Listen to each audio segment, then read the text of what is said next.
Scott. Senator Peters, please. Thank you, Chairman Reid, for the hearing, and thanks to each of our witnesses. I think it's critically important that we do a strategic assessment of what happened in Afghanistan over the 20-year time frame, and hopefully we'll be getting that kind of assessment, and it won't get buried as other previous assessments have been made with previous conflicts if folks don't like what comes out of those assessments. But we need to do it. My question is going to be for both of you. The Special Inspector General for Afghanistan Reconstruction Report on lessons learned in Afghanistan stated that the State Department was unable to craft a strategy for the ways and means of this mission in Afghanistan for a variety of reasons. And the only organization that was well positioned to fill that void was the Department of Defense.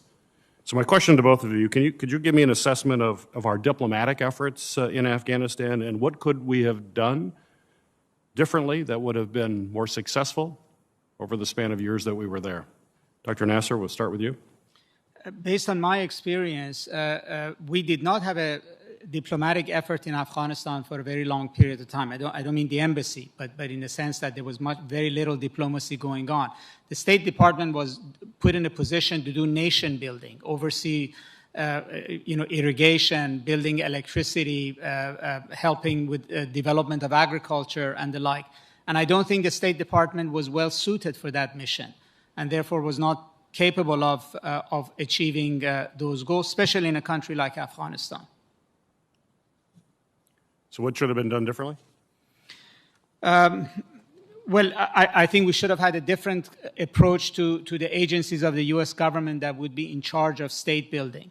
But it is also a completely new task for the United States. I mean, what we did in Afghanistan of trying to take a country that had virtually no institutions, had been through 2 decades of civil war, and try to create a viable economy, create bureaucracies, create banks, redig the irrigation channels, create a finance system, for instance, that Afghanistan didn't have. These were tall orders that we hadn't done before. Thank you. Mr. Jocelyn? That's a tough question to answer quickly. All I would say is that there should have been a lot more internal diplomacy within Afghanistan, understand the different factions, the different competitors, not just dealing unilaterally with the government of Afghanistan. There were other parties that could have had more regular diplomatic contact. I think critically, I think the U.S. didn't drop the ball from 2001 on and didn't have any sustained diplomatic pressure on Pakistan at all. There should have been at least an attempt to have a sustained campaign to keep pressure on Pakistan when it comes to the Pakistani safe havens. It may not have worked, but at least it would have been better than this sort of erratic policy making that we saw. Dr. Nasser, the IMF, the World Bank, the Federal Reserve, and Asian Development have all frozen Afghan government's accounts overseas or ceased disbursement to funds to the Afghans, and coupled with hundreds of thousands of Afghan public servants, members of the security services, and other individuals who are no longer receiving a paycheck. I think we all know Afghanistan is facing a very precarious situation and a humanitarian situation. The question for you, though, is what is the appetite both of the Taliban to court foreign investment and that of the global business community and other governments to invest in Afghanistan? And how do we balance the need to take a look at the humanitarian issues with preventing any money from going to the Taliban? It's obviously a complex situation. What do you recommend for us going forward? There is no Afghan that I've talked to who believes that starving the Afghan people right now is a good idea.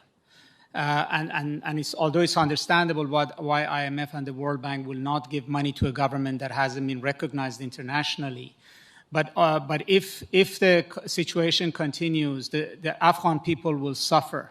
There's now reports that 97% of the country could fall under poverty, and there could be famine in Afghanistan. And the Taliban could unravel if they cannot meet payroll, if they cannot manage the country. And those could create more dire situations for us.